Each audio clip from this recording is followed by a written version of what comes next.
Selamat pagi, Bapak Ibu, Saudara-saudari, jemaat anggota GKI yang berada di Klasis Solo. Berjumpa lagi di tanggal 16 Februari 2021. Marilah kita berdoa sebelum kita membaca dan merenungkan firman Tuhan.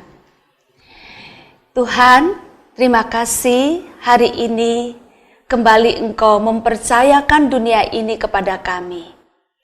Biarlah dengan kekuatan dari firman Tuhan, kami menjalani kepercayaan yang Tuhan berikan kepada kami ini. Kuatkan kami, hiburkan kami, yakinkan kami senantiasa akan kehadiran Tuhan di dalam hidup kami. Di dalam nama Tuhan Yesus kami berdoa. Amin. Bapak Ibu, saya mengajak kita untuk membaca dari kitab Ayub pasal 19 ayat 23 sampai 27. Kiranya perkataanku ditulis, dicatat dalam kitab, terpahat dengan besi pengukir dan timah pada gunung batu untuk selama-lamanya. Tetapi aku tahu penebusku hidup dan akhirnya ia akan bangkit di atas debu. Juga sesudah kulit tubuhku sangat rusak, tanpa dagingku pun aku akan melihat Allah. Yang aku sendiri akan melihat memihak kepadaku. Mataku sendiri menyaksikannya dan bukan orang lain. Hati sanubariku merana karena rindu. Demikian jauh pembacaan firman Tuhan. Yang berbahagia adalah setiap kita yang mendengarkan firman Tuhan, memeliharakannya dan melakukannya dalam kehidupan setiap hari. Bapak, Ibu, Saudara-saudara yang dikasihi Tuhan Yesus Kristus, tema kita adalah Tuhan memihak kepadaku. Tuhan memihak kepadaku, sesuai pernyataan Ayub. Nah, Bapak Ibu, saya mengamati pengalaman-pengalaman yang ada di dunia ini, dan sebetulnya pengalaman itu saya tidak suka, ya Bapak Ibu. Pengalaman itu begini. Biasanya manusia itu kalau ada orang yang bagus, baik, dipuja-puja oleh dunia, itu orang-orang lain juga otomatis seperti terseret-seret ikut memuja-muja. Ya, contohnya umpamanya olahragawan, dia menang, dia bagus, wah berita di media elektronik, di media cetak, memuji-muji, semua orang terus terkagum-kagum. Atau seniman ya, seperti aktor, aktris, penyanyi, pemain musik.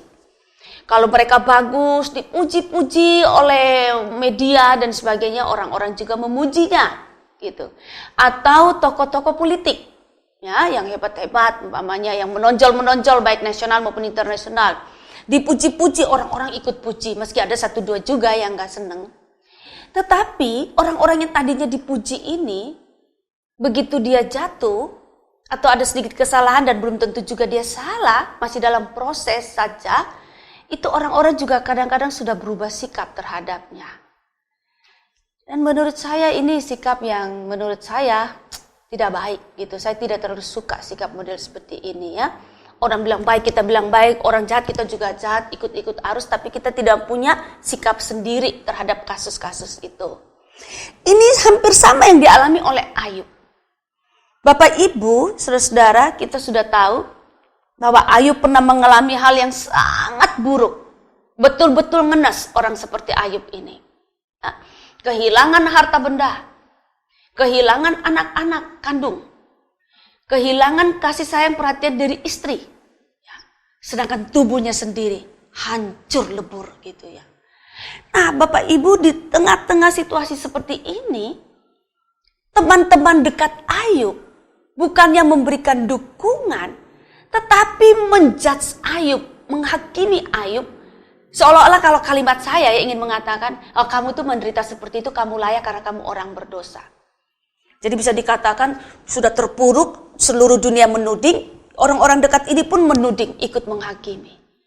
Luar biasa ya Bapak Ibu, penderitaannya Ayub ini sudah fisik dan batin, karena orang-orang dekat justru tidak memberi dukungan, malah menghakimi.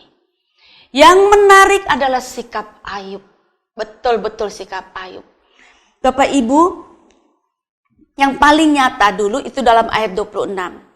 Juga sesudah kulit tubuhku sangat rusak, tanpa dagingku pun aku akan melihat Allah. Ini Ayub itu waktu dia, kalau kita baca ya Bapak Ibu, dia mengatakan ini, dan ketika dia dihakimi oleh teman-temannya, itu Ayub masih dalam kondisi sangat buruk dan mungkin makin buruk. Tetapi yang menarik adalah iman Ayub ini. Ya, keteguhan imannya kepada Allah, keyakinannya bahwa Allah ada di pihak dia, Allah berdiri bersama dia. Itu luar biasa. Padahal dia masih di dalam masa sulit, masih berada dalam keterpurukan. Tapi Ayub tetap yakin bahwa Allah ada di pihak dia. Bahwa dia mengatakan tubuhnya sekalipun rusak, dia yakin Allah ada bersama dia, memihak dia. Dan dia mengatakan bahwa dia yakin dia sendiri akan melihat Allah. Di atas di dalam ayat 25 dikatakan oleh Ayub, tetapi aku tahu penebusku hidup. Penebusku hidup. Dan akhirnya ia akan bangkit. Nah, luar biasa.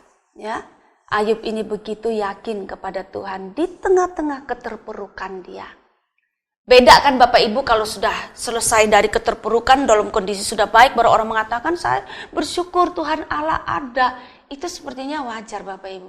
Tapi ketika masih terpuruk, masih mengalami hal buruk, dia yakin senantiasa bahwa Allah adalah Allah yang hidup, Allah yang akan hadir dalam kehidupannya, Allah itu adalah penebus hidupnya, Allah ada di pihak dia.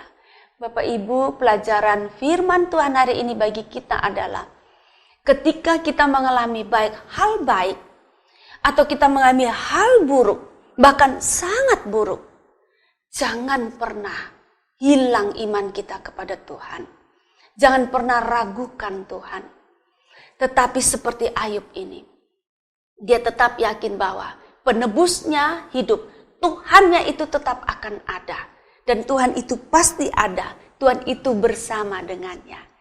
Bapak Ibu, saat ini juga Tuhan sedang bersama dengan kita. Bagaimanapun keadaan kita, keberadaan kita, yakinlah Tuhan ada di pihak kita. Tuhan bersama dengan kita.